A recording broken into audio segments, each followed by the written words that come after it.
Que Dieu vous bénisse et que la grâce de Dieu, mais aussi sa miséricorde, soit avec toutes les personnes qui me suivent en ligne. Surtout sur les réseaux sociaux, je suis votre frère, le frère Jérémie d'Almeida Wycliffe. Je suis un serviteur de Dieu, mais aussi un prédicateur de l'évangile. Aujourd'hui, nous allons parler de la divinité de Jésus-Christ, mais aussi de l'humanité de Jésus-Christ. Parce que la plupart des personnes croient qu'il y a seulement la divinité de Jésus. Non, il y a la divinité de Jésus-Christ qui est dans la Bible. Il y a aussi l'humanité de Jésus. C'est pour ça que vous voyez aujourd'hui la plupart des chrétiens tâtonnent.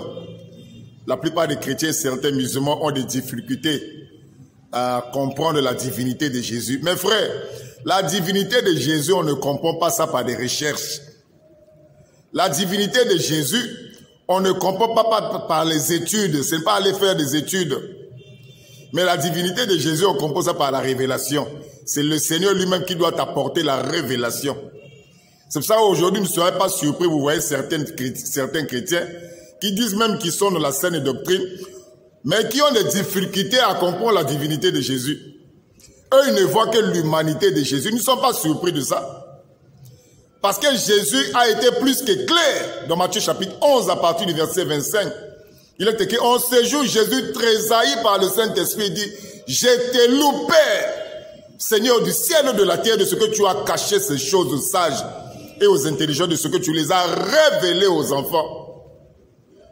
Et il s'est jamais dit, oui Père, je te loue de ce que tu l'as voulu ainsi. Donc le problème de la divinité de Jésus, ça ne concerne pas tout le monde. Et comme je viens de vous le dire, il n'y a pas seulement la divinité de Jésus, il y a aussi l'humanité de Jésus-Christ. C'est de ça qu'il s'agit. Maintenant, je vais vous lire d'abord un verset de la Bible. Parce qu'en ce qui concerne l'humanité de Jésus, il y a beaucoup de versets qui parlent de l'humanité de Jésus. Et ce sont les versets que la plupart des musulmans exploitent. Même aussi certains chrétiens qui ne sont pas enseignés ont l'habitude d'exploiter ce genre de versets qui parlent de l'humanité de Jésus-Christ. Nous sommes dans l'Apocalypse chapitre 1 à partir du verset. Je vais vous lire cette écriture. J'aimerais bien que vous puissiez vous-même réfléchir. Nous sommes dans l'Apocalypse chapitre 1. À partir du verset 7, il est écrit. Apocalypse chapitre 1. À partir du verset 7, il est écrit. Voici, le verset 7, il vient avec les nuées. Et tout œil le verra. Même ceux qui l'ont percé. Écoutez. Et toutes les tribus de la terre se lamenteront à cause de lui. Oui, amen. Maintenant, écoutez. Je suis. On n'a dit pas qu'il est. Non, je suis. C'est lui-même qui se présente. Je suis l'alpha et l'oméga. Dit le Seigneur Dieu. Pas dit Jean. Dit le Seigneur Dieu. Celui qui est, qui était et qui vient. Qui vient là? Qui vient? C'est Jésus qui vient.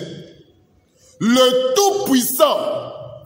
Mes frères, j'aimerais bien que ceux qui doutent de la divinité de Jésus, ils doivent nous dire que cette écriture-là s'applique à qui? Ça parle de qui d'abord? Ça, c'est le premier point.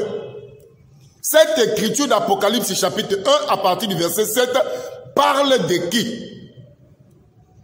Ça, c'est le premier point, avec tous ceux qui ont l'habitude de douter de la divinité de Jésus. Parce que ici, là, il dit que je suis l'alpha et l'oméga, le verset 8. Dit le Seigneur Dieu, celui qui est, qui était et qui vient. Qui vient? L'humanité attend qui? Le Tout-Puissant, pas un Tout-Puissant, le Tout-Puissant. Cette écriture parle de Jésus-Christ. Alors, si cette écriture parle de Jésus-Christ, donc nous comprenons que Jésus-Christ, il est qui? Il est l'alpha et l'oméga. Il est le commencement et la fin. Et il est le Tout-Puissant. Là, nous ne voyons pas l'humanité de Jésus, mais nous voyons la divinité suprême de notre Seigneur et Sauveur Jésus-Christ. Nous prenons encore un autre passage de la Bible. toujours dans le livre d'Apocalypse. Ça, c'est toujours en rapport avec la divinité de Jésus. On va rapidement faire une deuxième vidéo.